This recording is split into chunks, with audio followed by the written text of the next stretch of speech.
안녕하십니까. 부스 214자의 2의 그 6번째 시간으로 나무부터 출발하는 그러한 부스를 공부하게 되겠습니다. 여러분들 꼭 부스는요, 상형에서 많이 나오고요. 그 뜻을 다른 글자에 어느 정도 영향력을 미치는 것과 음만 차용되는 것이 있다는 것을 분별하시고 이 강의를 들어주시기 바라겠습니다. 자, 지금 보시면요, 나무목이 75번째 부스 공부가 나무목인데 처음에 이렇게 나무가 있다면요, 여러분들 감탄하시는군요. 제가 그림을 상당히 잘 그렸죠. 이렇게 가지가 있고요, 그 가지에 기둥이 있고 그 다음 양옆에 뿌리가 있는 것을 본딴 글자죠. 이것이 이렇게 바뀌었다가 현재에 쓰이는 글자는 이렇게 완성이 되어 있습니다. 당연히 나무목의 어떠한 모양을 본땄기 때문에 이 모양의 뜻인 나무라는 뜻이 다른 글자에 영향력을 많이 미치죠. 이런 글자를 예를 들어서 한번 확인해 보죠. 이것은요, 나무목이 2개가 있는 경우입니다. 이 나무가 2개가 있다는 뜻 자체는 수풀을 나타내기 위해서 만들어낸 거고요. 우리가 중경산림 할 때 이렇게 나온 글자를 여러분이 보신 적이 있을 겁니다. 이거는 나무 우거질 삼자입니다. 우거질 삼. 나무가 위아래로 빽빽하게 우거져 있다 해서 우거질 삼자입니다. 이처럼요, 글자는요, 틀림없이 이야기로 여러분에게 얘기해주고 있는데 여러분이 들려주는 그 이야기를 듣지 않고 무조건 부호화시켜서 외우려고 그러면 고생만 하다가 저처럼 머리만 빠집니다. 여러분들 절대 머리 빠지는 공부하지 마십시오. 재미있게 웃는 공부를 시작하십시오. 지금 이 글자는요, 언뜻 필기 보내볼 때 여기에 갈고리를 하지 말라고 많이 배웠을 겁니다. 실제로 이건 갈고리를 하는 게 아니고 이렇게 쓰는 게 맞습니다. 그러나 필사체로 바뀌면서 또 서예를 조형성을 창조하다 보니까 이것이 붙은 거죠. 결코 붙었다고 해서 틀리진 않지만 여러분들이 꼭 그 주위에서 원래는 삐침이 없다는 것을 꼭 기억해 두시고요. 그 다음 76번째 그림으로 한번 만나보죠. 지금 여러분이 그 그림을 보시면 하품하는 사람이 입을 벌리고 있는 것을 만나실 수가 있습니다. 그렇죠? 중요한 것은요, 이 글자가 76번째 글자가 하품음이기 때문에요, 하품을 하고 있는 모양을 본땄다는 거죠. 야, 그것이 어떻게 바뀌는지 한번 보겠습니다. 이러한 글자인데요, 이것은 처음에 사람이 입을 벌려서 이렇게 하품하는 그 모양 속에서 그것이 바뀝니다. 어떻게 바뀌냐면 이렇게 해서 또 사람의 다리도 있고요. 그러다가 이것이 이렇게 또 이렇게 바뀌다가 이것이 이러한 형태로 굳어지고 이렇게 바뀝니다. 보시면 알겠지만 입에서 하품하는 혀와 김이 나가는 모양을 본다고 있죠. 그래서 이것을 하품음이다 그러고, 이것이 들어간 글자는 당연히 하품하는 어떤 입을 벌리는 것과 연관이 있겠죠. 예를 들어서 이러한 글자가 있다고 칩시다. 이것은 두이에다가 하품음을 나타내서 버금차자인데 어떻게 버금차냐? 하품을 하면서 순서를 기다리는 거예요. 첫 번째, 두 번째 순서를 하품하면서 기다린다. 즉 순서를 기다린다 하여서 차례차 또는 그 차례 중에서 두 번째 차례다 해서 버금차, 이렇게 이야기하는 글자가 되겠습니다. 한자는요, 이처럼 본래의 뜻 선상에서 합치면서 새로운 뜻으로 전형이 되고 또 바뀌면서 굴려서 쓰이지만 그 본래의 의미를 가지고 간다는 거죠. 그 다음 77번째 글자는요, 그칠지자인데 이 그칠지자는 발이 그쳐 있는 모양을 본딴 겁니다. 77번째 글자는 이러한 글자고요. 이것은 그칠지자입니다. 이것이 원래 처음에 쓰였을 때는 발가락이 이렇게 그쳐 있는 모양이에요. 원래 발이 이렇게 있다면 발이 이렇게 그치어 있다가 이렇게 해서 이렇게 쓰고, 이것이 다시 이렇게 쓰이는 거죠. 이 글자가 들어간 것은 그치다, 멈추다라는 뜻으로 많이 쓰이겠죠. 한 예를 들어보겠습니다. 이런 글자가 있다고 여러분이 가정을 해봅시다. 야, 이게 무슨 자일까요? 여러분은 이 글자를 다 압니다. 바를 정자죠. 왜 바를 정자냐면 어떠한 기준선이 되는 곳에 발을 그쳐놨다는 얘기예요. 그것은 상당히 바르다는 얘기죠. 한일은요, 꼭 사물을 하나만 얘기하는 게 아니에요. 하늘, 기준, 또 어떠한 것에 표본이 되는 법을, 일자를 씁니다. 그러니까 그 한일 밑에 그쳤다. 즉 한결같은 변하지 않는 어떠한 기준선에 발을 멈춰 놓은 것은 옳은 일이다 해서 발을 정 이렇게 글자로 쓰이는 글자죠. 그 다음 자는 그림으로 만나보겠습니다. 그 다음 자는요, 78번째로 죽을사 변이라고도 하고 뼈 앙상할 알자라고도 합니다. 그 글자는 여러분이 언뜻 보니까요, 뼈다귀 모양을 지금 보고 있죠. 원래는 그 뼈도 정강이 뼈가 아니고 머리 두개골뼈를 나타내야 되는데, 그림이 두개골을 나타내면 여러분이 혹시라도 제 얼굴을 떠올릴까봐 제가 저 뼈를 넣습니다. 원래 두개골이요, 자세히 보면 꼭 원숭이처럼 생겼잖아요. 혹시라도 강의 듣는 여러분이 제 얼굴을 연상해서 그 엑스레이로 찍어놨다 싶을까봐 제가 정강이 뼈로 놨습니다. 자, 그 글자가 어떻게 바뀌는지 한번 보시죠. 죽을사 변이라고도 하고 뼈 앙상할 알이라고도 하는 이 글자는요, 원래 해골의 모양에서 본땄기 때문에 왠지 이렇게 해서 콧구멍도 있고요, 귀도 있고요, 뭐 이런 겁니다. 이것이 점차로 이렇게 바뀌다가 이것이 이렇게 바뀐 겁니다. 이게 이 글자가 들어가는 건 대부분 뼈나 어떤 그런 거에 관계가 돼 있겠죠. 우리 예를 들어 이런 글자가 있다고 칩시다. 여러분이 잘 아는 거예요. 이런 글자가 있습니다. 이 글자는 무슨 글자냐? 보시면 알겠지만 뼈가 앙상한 거에다가 비수비를 넣어놨습니다. 즉 뼈 앙상하게 비수로처럼 삐쩍 말라서 죽었다 해서 이건 죽을 사자죠. 좀 잔인하죠. 글자는요, 틀림없이 그렇게 조형이 되어 있습니다. 뼈가 앙상하다는 것만 해도 벌써 어떻습니까? 좀 죽은 것 같은데 거기다 비수까지 들이댔으니까 상당히 죽어있는 어떠한 형태를 이야기하고 있는 거예요. 그래서 그것을 죽을 사라고 이야기하죠. 79번째 그림으로 만나보죠. 지금 여러분은 지금 그림으로 만나고 있는 글자가요, 손으로 몽둥이를 잡고 있는 겁니다. 그래서 그 글자가 어떠한 의미로 파생이 되느냐면, 몽둥이인데 중요한 건 그 몽둥이의 위 부분에 가지가 없어요. 가지가 있으면 무슨 자로 바뀔 수가 있어요. 예를 들어 손으로 잡았기 때문에 가지지 지탱할지 또는 칠보기로 바뀔 수가 있는데, 가지가 없이 온전한 몽둥이 하나만 잡았어요. 그러기 때문에 그것을 몽둥이수 칠수라고도 하는데, 어떻게 바뀌나 한번 보겠습니다. 79번째 글자는 몽둥이수 또는 칠수라고 하는 자입니다. 또는 창수라고도 하죠. 이 글자가 어떤 의미로 어떤 그림에서 바뀌느냐 하면요, 이렇게 몽둥이는 몽둥이인데 좀 이렇게 둥근 몽둥이, 그것을 손으로 이렇게 잡고 있는 거예요. 그래서 그 위에 부분이 이렇게 둥글려 놓고서 손으로 이렇게 갖다 놓다가 그것이 다시 손을 나타내는 또우로 갖다 놓은 거죠. 그래서 이것을 몽둥이수 칠수라는 글자가 됩니다. 이 글자가 들어가면요, 대부분 치다 또는 몽둥이를 가지고 있고 창을 나타내고 있기 때문에 그런 의미선상으로 연계가 됩니다. 여러분이 먼저 번에 전 시간에 배웠던 이 던질 투자를 보십시오. 이건 제방변, 즉 손수를 나타내고 있고요. 손에다가 창을 들고 있는 일이 무엇입니까? 전쟁에서 던지겠죠, 창을. 그래서 던질 투라는 자가 되겠죠. 이것처럼요, 한자는 이야기와 그 속성을 여러분에게 전해주고 있습니다. 80번째 그림으로 한번 보죠. 80번째 여러분, 남자분들 잘 보십시오. 여자분이 이렇게 다소곳이 앉아 있죠. 그림 보고 참 오랜만에 좋은 그림 보여주는 것 같아요.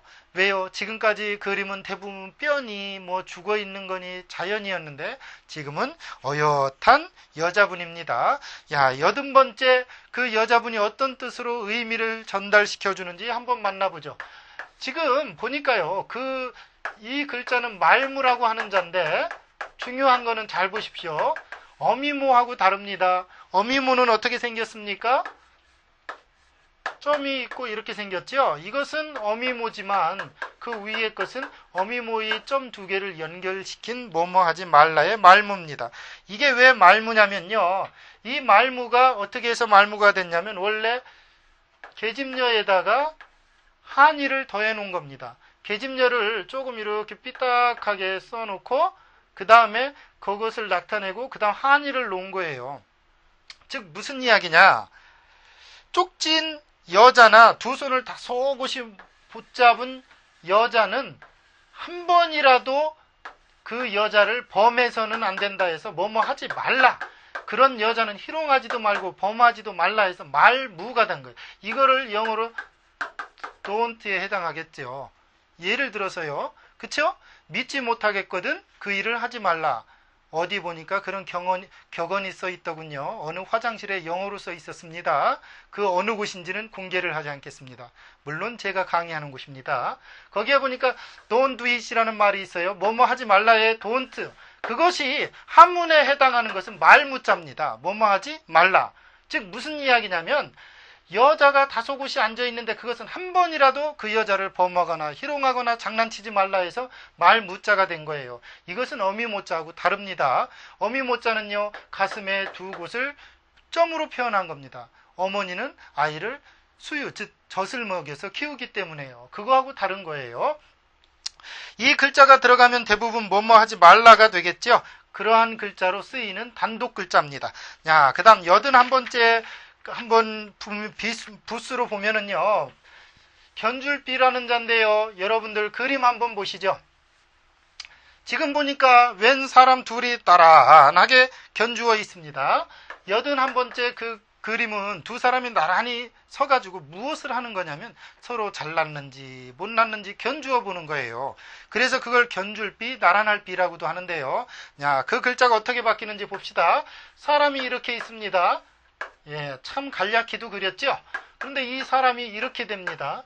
이렇게 되던 사람이 좀 더 간략화돼서 이렇게 된 거예요. 그래서 이것을 두 사람이 견주다 해서 견줄비 또는 나란하다 해서 나란할 비자라는 뜻으로 쓰이는데요.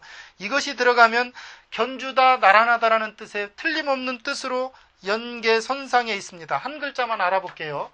이러한 글자가 여러분이 만나실 수가 있습니다. 야, 여러분들은 이러한 글자를 수도 없이 많이 봤을 수도 있습니다. 여러분이 당했을 수도 있고요. 보면 이것은 손수, 제방변이죠. 거기에 옆에 나란히 견주다라는 뜻이 있습니다. 손으로 어떠한 일을 견주어서 잘하는지 못하는지 비평한다 해서 비평할 비자예요. 즉 두 사람이 나란히 잘하는지 못하는지 손가락으로 저 사람 저래 저 사람 저래 비평한다는 거죠. 지금 대부분의 남자들은요, 여자가 지나갈 때 손가락질하면서 아, 저 여자 이뻐, 저 여자 좀 대머리가 되겠는데, 물론 여자도 남자를 손가락질하면서 야, 저 남자 멋있어, 에이, 저 남자 키가 너무 작어, 저 남자 가발 같아 하고 손가락질하면서 비평할 수도 있을 거예요. 야, 보십시오. 손수 옆에 견줄비, 무엇을 비평한다는 얘기죠. 그 다음 자는 82번째 부스는요, 여러분이 참 쉽게 알 수 있는 글자입니다. 바로 털모자인데요. 자세히 보시면 손수랑 비슷하지만 절대로 손수가 아닙니다. 이것은 개가 이렇게 꼬리가 있다면 꼬리가 이렇게 있다면 물론 꼬리가 이렇게 있겠죠. 그 꼬리를 조금 더 형상화시켰다가 이렇게 된 겁니다. 즉 짐승의 꼬리털을 본다는 거예요. 짐승의 꼬리털. 그래서 이것이 들어가면 대부분 털이나 어떤 관계가 있어서 이걸 털모라고 그러죠. 물론 제가 가장 시급한 발모제가 여기서 나온다는 거 아니겠습니까? 털이요. 아, 여러분들 지금 속으로 그러죠. 쉴 데 없이 머리는 빠지고 밑에 턱에는 수염이 났거니 그것이 위로 뻗치지도 못했구나 이렇게 생각하지요. 저는 한 올이라도 잡고 싶은 게 털입니다. 그래서 여기 털모도 보니까요. 이 양옆에 이게 전부 털이에요. 털이 난 거예요. 그것도 꼬리털이요. 그래서 이것이 대부분 들어가면 그런 연관이 되어 있다는 걸 알 수가 있겠죠. 그 다음 자는 여러분이 그림으로 만나보죠. 지금 왠지 그림에 보면요. 나무 밑둥의 뿌리를 여러분이 보시고 있을 겁니다. 중요한 건 나무 밑에 뿌리예요. 나무목 글자에서 밑에 두 양 갈래진 것이 뿌리인 것처럼 지금 보면 여러분들은 틀림없이 뿌리가 땅속으로 들어가 있는 모양을 보시고 계실 겁니다. 야, 그 글자가 왜 어떻게 바뀌는지 한번 보시죠. 83번째 글씨는 이러한 글씨입니다. 이거는 뿌리씨라고도 하고 여러분이 언뜻 아는 성씨씨라고도 하고 각씨씨라고도 하는 자입니다. 왜 그러느냐? 나무 뿌리가 땅속으로 이렇게 들어가 있으면서 그것이 위로 좀 이렇게 올라오고 이런 모양을 본다는 거예요. 그것이 이렇게 되다가 그 다음에 어떻게 됩니까? 또 이렇게 있고 여기에 뭐 흙도 있을 수 있겠죠? 그러던 것이 어떻게 바뀌어요? 이렇게 바뀝니다. 그러다가 이렇게 바뀐 겁니다. 즉 땅 위로 올라온 뿌리와 그 속에 있는 뻗어가는 뿌리는 긴 혈족을 나타낸다는 거죠. 그래서 그 혈족은 어떠한 성씨의 뿌리가 된다 해서 뿌리씨, 성씨씨라고 얘기하는 겁니다. 이 글자가 들어가면요, 대부분 성씨나 뿌리나 어떤 근본된 이유로 글자가 쓰입니다. 야, 한번 이 글자가 들어간 거 하나만 알아보죠. 여러분들이 언뜻 잘 이해하기 좀 어렵겠지만 이런 글자가 있다고 칩시다. 야, 이런 글자가 있습니다. 이게 뭔 글자냐면 지금 보니까 감싸 있지요. 덮여서 감싸 있고 뿌리죠. 즉 덮여 있어요. 한 성씨 출발되는 어떤 성씨의 뿌리가 한결같이 서로 같이 덮여 있어요. 그것은 뭐냐? 그곳에 백성이다 해서 이것이 백성민자가 된 겁니다. 지금 성씨 위에 한 뿌리로 덮여 있잖아요. 그것은 곧 어느 한 나라의 백성이다 해서 백성민자가 된 거죠. 이렇게 글자는 연관성을 가지고 여러분에게 다가갑니다. 그 다음 84번째 기우후라고 할 수 있는 그러한 글자를 한번 보시겠습니다. 야, 지금 그 글자를 보면 구름기, 기운기라고 하는 글자인데요. 84번째. 야, 한번 보겠습니다. 84번째 기운기라고도 하고 구름기라고도 하는 글자를 한번 알아보죠. 이 모양 자체가 사실은 구름이나 수증기가 우리가 예를 들어서 솥이 있고요. 솥이 이렇게 있다면 그 솥 위에 뚜껑이 있죠. 예, 꼭 솥뚜껑 같지가 않고 왠지 사람이 갓을 쓰고 있는 것 같은데 이 옆에 김이 이렇게 새어나오죠. 김이 새어나오죠. 왜요? 여기다 불을 지르니까, 불을 떼니까 꼭 사람이 봉두남발한 모양 같네요.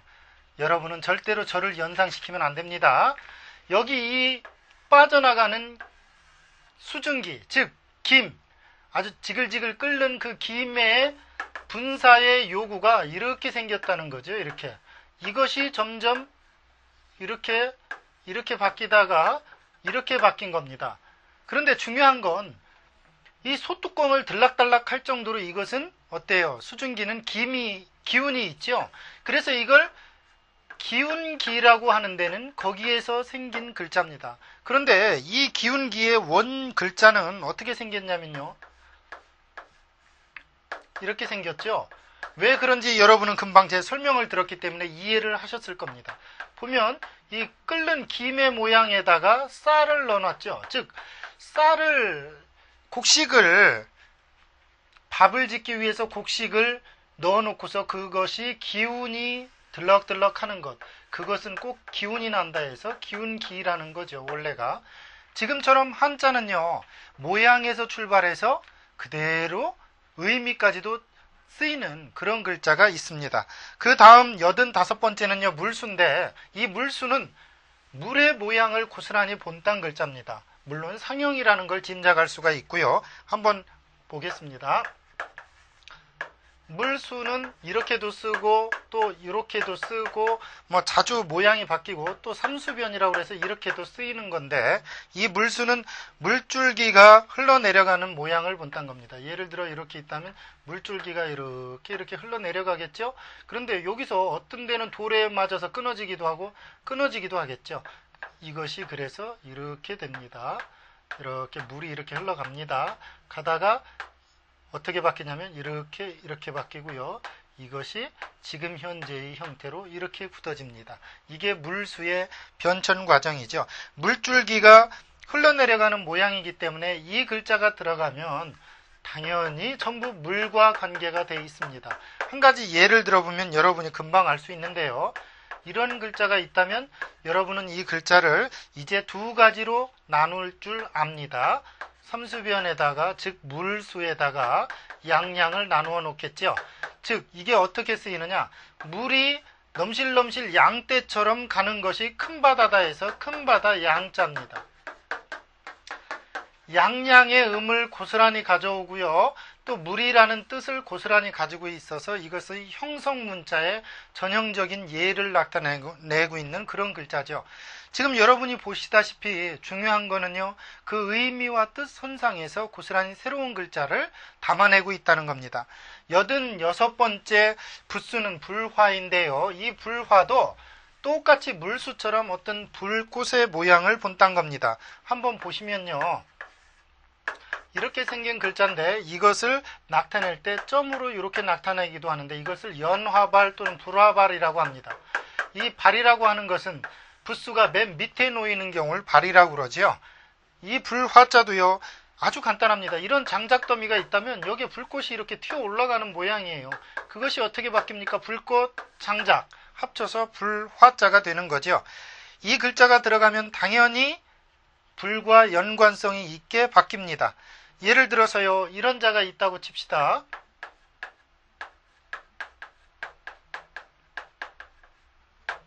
이 글자는 불화에다가 오를등자라는 걸 여러분이 알 수가 있어요. 오를등이 왜 오를등인지에 대해서는 다음에 설명을 하고요. 걸어 다니고 어디로 올라다니기 위해서 불을 들고 다닌다 해서 이것을 뭐라고 그럽니까? 불을 옛날에는 등잔이라고 그랬죠. 그래서 등잔, 등이라고 하는 자입니다. 보다시피요. 불꽃의 의미가 고스란히 담겨있는 그런 글자로 파생이 되고 있습니다. 그 다음 87번째는요. 그림으로 만나보죠. 지금 여러분이 왠지 손 하나를 보고 계실 겁니다. 그 손이 잘 보시면요. 여러분 손입니다. 중요한 거는 그 안에 손톱이 있고요. 손톱을 색칠했다고 한번 생각을 가정을 해보고 그 글자를 연상을 해보면 아하 이 글자가 이래서 이렇게 됐겠구나 하고 여러분들이 짐작할 수가 있습니다. 그럼 87번째 손톱조에 대해서 한번 알아보죠. 손톱조는 원래 이렇게 생겼습니다. 이 글자를 위에다 놓을 땐 이렇게 쓰이기도 하죠. 이 손톱조는 사람 손이 지금 여러분이 그림으로 보셨던 것처럼 이렇게 손이 있다면요.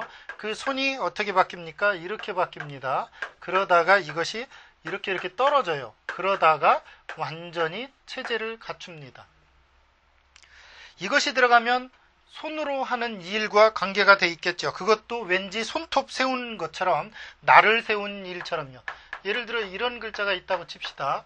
이 글자는 여러분들이 이렇게 이해를 하면 금방 알 수가 있어요. 이건 손톱이라는 걸 알 수가 있고요. 그 다음 이것은 손에다가 무언가를 잡고 있다는 것을 이해하면 금방 알 수가 있습니다. 즉 손톱을 세워서 무슨 물건을 손으로 잡고 서로 싸운다는 얘기예요. 그래서 이걸 다툴쟁이라고 하고 싸울쟁이라고도 합니다. 보니까요. 원래 여자들이 싸울 때 손톱 세우고 싸우죠. 왜요? 무거운 거 못 들으니까요. 그런데 거기에다 손에다가 물건, 회초리 같은 거를 하나 잡았어요. 그리고서 서로 싸웁니다. 그래서 다툴쟁자가 됐죠. 분명히 손톱이라는 의미도 그 안에 아주 적게나마 내포하고 있다는 거죠. 그 다음 글자는요. 아비부자인데요. 이 아비부자는 언뜻 보면 수염 기른 사람의 얼굴 모양처럼 생겼지만 이것은 원래 그런 의미가 아니고요. 회초리를 손으로 이렇게 잡고 있는 모양에서 이것이 이렇게 바뀝니다. 그러다가 이것이 차후에 이렇게 바뀝니다. 그러다가 이게 차후에 어떻게 바뀌냐면 이렇게 바뀌다가 양옆 이렇게 갈라진 자입니다. 지금 여러분이 이 글자의 중요성은 회초리를 잡고 있다는 거예요. 회초리를 잡은 손. 이것이 중요합니다. 이 휘초리를 잡고서 누군가를 가르치는 것은 꼭 그것은 아버지다. 엄한 아버지가 자녀를 교육시키는 모양에서 그런 부분을 감당하는 것은 아버지다 해서 아비 부자가 된 글자죠. 요즘 애들이 외울 때는 뭐라고 하냐면 이렇게 눈이 있고 수염이 있고 이런 식으로 외워요. 그런데 그게 아니고 원래의 의미는 손에 휘초리를 잡고 엄한 자녀 교육을 가리키는 아버지를 나타낸 글자고요. 이 아버지 자하고 다른 것은 이런 글자입니다. 이것은 남편부라고 하고 또 지아비 부라고도 하는 건데 지아비는 즉 남편을 이야기하는 거고요. 이것은 큰 대 위에 큰 장정이 동곳을 하나 끼웠다는 얘기예요. 이것을 딴 사람들은 뭐라고 합니까? 하늘천 위에 하나 더 그어서 하늘보다 더 높은 게 남편이다. 그 웃기는 해석이에요. 남편들이 본인들을 높게 책정하려고 만들어 놓은 얼토당토한 해석 방법입니다. 이거는 원래가요, 큰 장정이 장가를 가면 뭐를 해요? 동곳을 낍니다. 동곳이 뭔지 모르죠? 남자가 상토를 틀기 위해서 머리를 꼬고 여위에 비녀를 꽂는 게 있어요. 이것을 동곳이라고 합니다. 즉 어느 정도 장성한 사람이 그것을 동곳을 끼우면 장가를 갔다 해서 남편이라는 얘기죠. 그 남편 부라는 자입니다. 남편은 또 힘이 씩씩하죠. 그래서 사내부라고도 해요. 농부, 어부 이럴 때 쓰는 자하고 일맥상통하는 자이기도 하죠. 그 다음 자는요, 89번째로 사귈효, 본받을효라는 자입니다. X표 두 개처럼 보이죠? 자, 지금 보니까요, 이렇게 생겼습니다. 그런데 이것은 뭐냐면, 중요한 건 점칠 때 쓰이는 산까지의 모양입니다. 산까지. 즉, 어떤 나무가 이렇게 점칠 때 이런 나무가 있는데, 여러 개가 있죠? 이걸 훅 던져가지고, 이렇게도 있고, 이렇게도 있고, 이렇게도 있고, 뭐, 이렇게도 있어요. 그 중에 XXX가 뭐냐? 즉, 내 점괘하고 맞는다. 그래서 요것은 꼭 내가 본받아서 요대로 해야 되겠다 해서 본받는다 해서 본받을 효. 또 본받으면서 무엇을 또 두 사람이 서로 X 손을 이렇게 교차해서 맞잡은 모양처럼 생겼다 해서 사귄다 해서 사귈 효. 이렇게 쓰이기도 하는 글자죠. 예를 들어서 이 글자가 들어간 거 재미있는 글자 하나를 한번 해보면 여러분이 금세 이해할 수 있을 겁니다. 이런 게 있다고 치면 물론 이때 부수는 이게 아니지만 요겁니다. 부수는 이거지만 이게 아니지만 중요한 것 본받도록 자식이 본받도록 본받을 효라고 그랬으니까 칠복 치면서 그 자식을 어떻게 해야 되느냐 가르쳐야 된다 해서 가르칠 교자가 된 거예요. 그 다음 효도 효자도 원래 이렇게 생겼죠. 원래 이렇게 생겼는데 이것이 나중에 여러분이 이제 이해하게 되겠지만 이걸 늙을로 자식자에서 늙은이를 뭐 자식이 업고 있다 하기도 하는데 중요한 건 본받도록 자식이 본받도록 톡톡 치면서 가르친다. 가르칠 교라는 의미로 쓰였다는 이야기죠. 그 다음에요. 90번째 글자를 여러분이 그림으로 한번 만나보죠.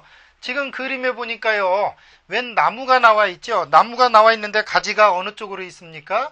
왼쪽으로 가지가 나와 있죠. 그 가지가 나와 있는 왼쪽의 모양을 여러분이 주셔야 됩니다. 왼쪽에 있는지 오른쪽에 있는지. 90번째 글자는요. 이러한 글자입니다. 이 언뜻 보면 뉘자 비슷한데 이걸 조각장 또는 장수장이라고도 하죠. 장수장 옆에 쓰인다고 그래서 이것은 뭐냐면 나무가 이렇게 있으면 그 나무를 쪽 쪼개요. 반을 쪽 쪼갭니다. 그러면 그 쪼갠 것 중에 이렇게 생긴 게 있을 거 아니에요. 이것이 점점 바뀌어서 이렇게 생긴 거죠. 이것이 또는 물론 쓸 때는 제일 먼저 이거 먼저 쓰고 이렇게 씁니다. 이게 1번입니다. 쓸 때 순서. 나무를 나눈 것 중에 왼쪽 부분에 조각을 본땄기 때문에 왼쪽 조각장이라고도 하는데 이 글자로 들어간 거 하나만 알아보도록 하죠. 이러한 글자가 있습니다. 지금 보면요. 이 조각과 선비사가 무슨 상관이 있느냐. 왼쪽 조각은 방패를 이야기하는 거고요. 이것은 선비를 이야기하는 겁니다. 즉 글만 읽는 선비가 방패를 들고 전쟁터에 나아가는 모양이 참 가상해 보이고 씩씩해 보인다 해서 씩씩할 장자가 되는 거죠. 여러분 한자는 이처럼 연관성이 있습니다. 오늘은 여기까지거든요. 다음 시간에도 또 어떤 이야기로 여러분하고 만날지 궁금합니다. 다음 시간을 여러분과 같이 기약하고요. 다음 시간에 꼭 만나 뵙도록 하죠. 감사합니다.